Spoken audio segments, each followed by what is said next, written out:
everyone, and welcome to the Weekly Stitch. I'm Nicole, and I'm coming to you from sunny and very hot South Texas. Lots of things going on in the studio this week to show you. I don't think I did one of these videos last week, so that always means there's a lot of catching up to do. So first off, I wanted to show you this apron that I made for my goddaughter for her birthday. It's actually passed, but I was hoping to give it to her in person because we're going to be going in town to see some relatives this weekend. Unfortunately, she won't be there, but I can give it to her grandma and she can pass it along. I had a lot of fun with this project because her stepmom sent me a picture of an apron that she had that she wanted me to replicate because they've been doing a lot of cooking together, and so she thought it would be fun if they had matching aprons. I love this kind of challenge where I have to like completely replicate something from a picture, and I'm pretty happy with the way it turned out. I'll be sure to post a picture of the picture that her stepmom sent me. I'm really happy that I was able to find similar fabrics based on the original. That was going to be the most challenging part. And I also just happened to have this cute pearl trim in my stash to match her apron as well. So I did purchase fabric for this, so it wasn't part of the year of slow sewing, but it was a gift, not for me, so I kind of made an exception there because you guys know how I feel about pink, so I just don't have pink in my stash, and this needed to be so specific to match, so I made a little exception, and I'm super pleased with the way it turned out. I did not use a pattern. I don't know the number of it, but my sewing friend in town had a child's apron pattern that was totally different than this, but I used it to get like the proportions right and drafted this based off of that. So again, super pleased with the way it turns out. I hope she loves it. I think it's adorable, and yeah, that's that. So next up, I do have some alterations this week. I'm not going to show you all of them, but I thought this one was pretty interesting. First of all, this dress is super cute, and it's a little big on her. So the top doesn't really mind so much. The bottom, it's just kind of like sagging on her, like this whole gape is too big. So, and she also just felt like she was showing too much skin anyways. So we're going to close up this gap, and all they did really is top stitch one layer on top of the other, which I thought was kind of interesting construction concept. So I'm just going to continue that top stitching into where the elastic starts, and I'm going to take out some of the elastic to cinch it in a little bit more so it's not gaping in the back for her. Super cute print and dress, and I always like to look at ready to wear for construction details, and I thought it was really cute and simple how they just literally, could be separated and could be a crop top and a skirt. That's basically how it's constructed. The skirt is just top stitched on top of the top at the waistband. They're just barely overlapped and top stitched. So that could be a really fun pattern hack to do of some sort. Very, very cute. Some other client stuff I have going on is that you might remember this vest that I am rubbing off for a client. I did video my process of copying this vest into a pattern for you guys, so I'll be posting that soon, so be sure to look for that. If you're not subscribed, be sure to subscribe so you don't miss it. So I copied it a while back, and this week I cut it out, and so he wants a navy and a tan sort of khaki. Cut them out, made the bias binding for all of these bias bound edges, which I'm probably gonna have way more bias tape than I actually need. That's fine because I'll be able to use it for something else. You never can have too much bias in your stash, is what I say. So I'm hoping to get to these. As you can see from the vest itself, it's a really quick make. I mean, there's literally shoulder seam, side seam, pockets, bias tape. That's it. So hopefully I will get to sew those up this week. Now for the fun stuff. I did not finish. I've been working on this at my sewing club, but I have started to think about what I'm going to be working on next for like personal sewing. So I cut out this weekend. I had some extra sewing time, so I cut out the Paper Cut Patterns Sierra jumpsuit. I don't know if you guys can see. It's the one that has like the little wrap detail in front and it's sleeveless. Everybody's talking about the Zadie jumpsuit. Zadie jumpsuit this, Zadie jumpsuit that, Zadie, Zadie, Zadie. I think the Sierra is way cuter. I don't know, maybe it's just me because I don't like sleeves. I don't know. I think this is adorable. I like the option to wear it on its own, like in the summer months, or layer it with something underneath in the cooler months. And I printed it out, and my only plan this weekend was to cut out the paper and put it together, but I ended up just cutting it out in the fabric as well because my fabric was already pre-washed. Go me. And let me just pull out one piece instead of pulling out this whole situation. So I'm cutting it in this mustard linen. I was really inspired by the actual sample that Paper Cut did with their pattern listing, which I'll link below. It's like a yellow, and you guys know I'm obsessed with yellow lately, obviously. And this is a linen that I got last year at Joann's in St. Louis over Christmas when I had a little meetup day with my friend Jackie, who lives there. I don't remember the fiber content of this linen.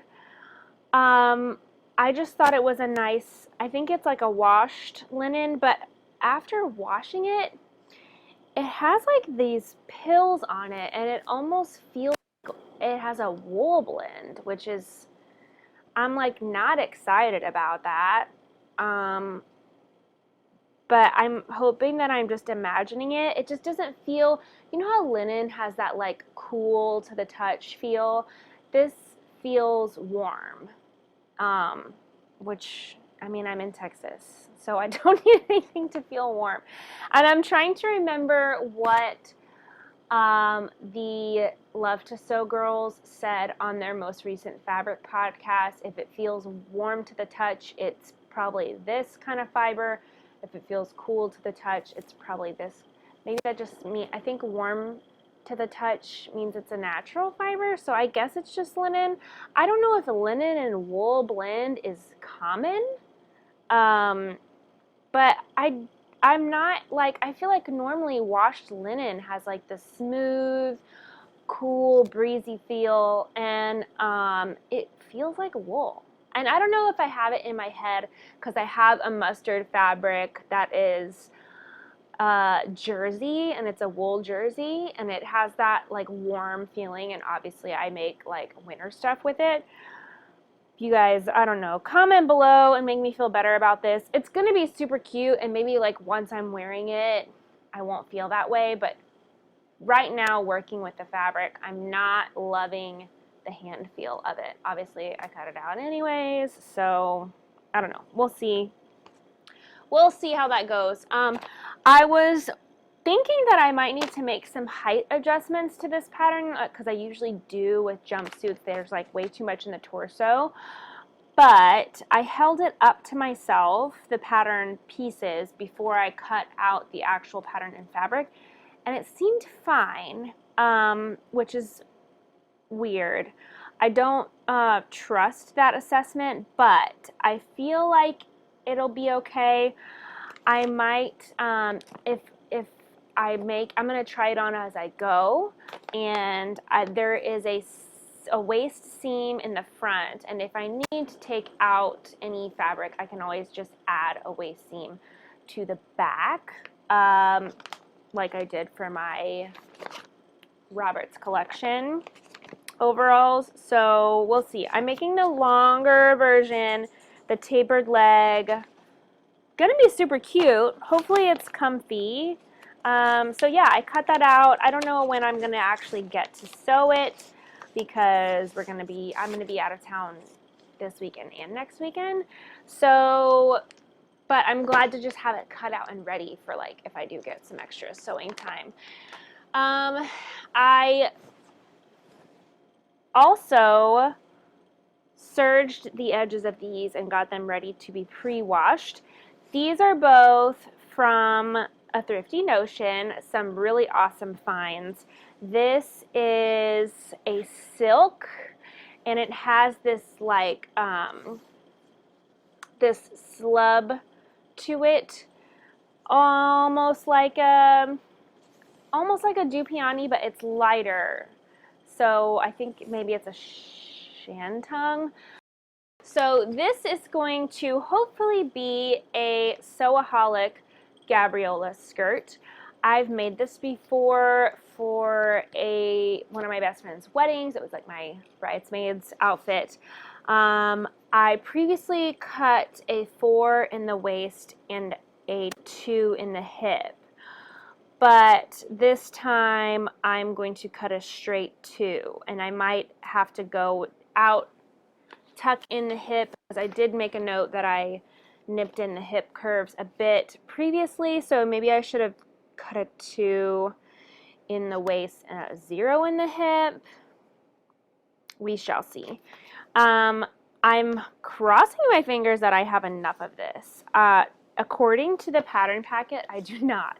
But when has that stopped me before? So getting this ready to be pre-washed. I don't think I'm going to dry it. Any tips for pre-washing this kind of fabric? Let me know. Although I probably will have already done it by the time I get this video posted and you guys make comments. So this is just going to be divine, I think, and I'm going to wear it with t-shirts to the grocery store, and it's going to be so cute. Sewaholic, navy, silk, Gabriola. Very excited. Off to the pre-wash. Next, also from Thrifty Notions, from my stash, is this really cute tropical canvas twill. It's a twill. I love the colors. It's like a peachy orange with this neon green and dark green, and I just thought it was so fun. And in my weekly sewing club, we decided our theme for August, we try to pick a theme, so we're both kind of working on similar things. Our theme for August was going to be dresses. However, I don't have any other dresses on my list of things that I wanted to make this year, and I'm obviously not dead sticking to that list, but nothing else was really I don't know why, I'm such a dress person, but nothing, I was looking around in my stash and nothing was really popping out to me as hey, I'm a dress, make me. So I decided to cheat a little bit, and I'm going to try to squeeze out a two-piece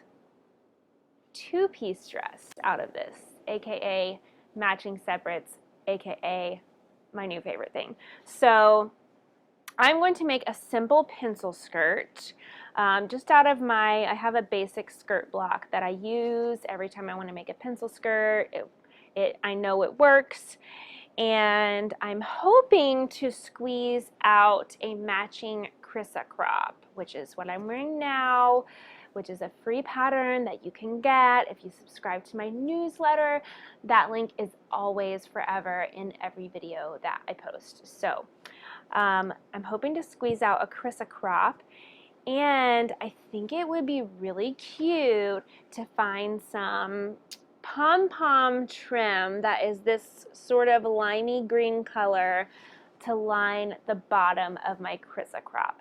Now, I'm having a bit of a conflict because I obviously don't have any lime green pom-pom trim in my stash.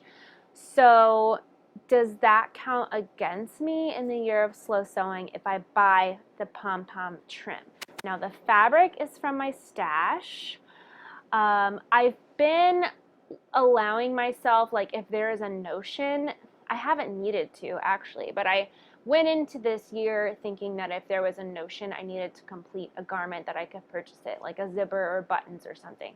I've had all that stuff so far, so I haven't needed to do that. But I'm debating if I want to buy it. Like, I'm trying to think of how I feel about if I were to purchase the pom-pom trim. Now, if I wasn't to purchase the pom-pom trim, I would probably just purchase it in January when the year is over anyways, and then put it on. So I'm like, if I'm going to do it anyways, I might as well do it now. Why am I being so hard on myself? Like, the purpose of the year of slow sewing is to have fun and challenge myself, but like not be mean to myself.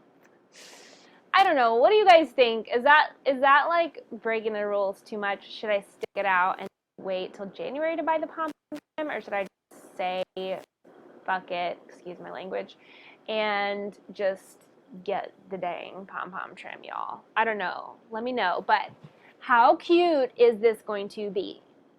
Matching set pom-pom trim. I'm perfect for summer, and it's Texas, so we got a lot of time left for summer. And you know, crop tops, I love them because I wear them with all of my high-waisted skirts, and obviously, so that is what's going on the personal front for, oh, this is going to be washed in the studio. Lastly, my weekly crush this week. This is super cheesy, but my weekly crush is my dear sweet husband, who has just been so awesome lately. It was my birthday last week, so he made me dinner on my birthday and dessert, and then on Saturday we had another birthday date. We went out to eat to a surprise new restaurant. He got me the cutest slate cover that says, "I'd rather be sewing," and it's awesome, and I love it. It makes me just love my new car even more. It's very exciting. He's great. He's just been like really helpful lately, and I just want to give him a shout out. He is my life crush, but this week especially weekly crush. Go husband. He doesn't watch these videos, so he's not even gonna know that I said that. But anyways, that's my weekly crush. Thank you so much for joining me this week for the weekly stitch. If you like this video, be sure to give it a thumbs up.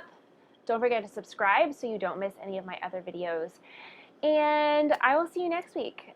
Be sure to check out a sports bra video that I posted last Saturday. I think Saturday is a bad day to be posting videos, so I'm trying to change that around. But anyways, join me next week for the weekly stitch. And as always, happy sewing. Bye! Try to hang this so I can show you. I don't know if this is going to work. Oh God. Okay, well, anyways,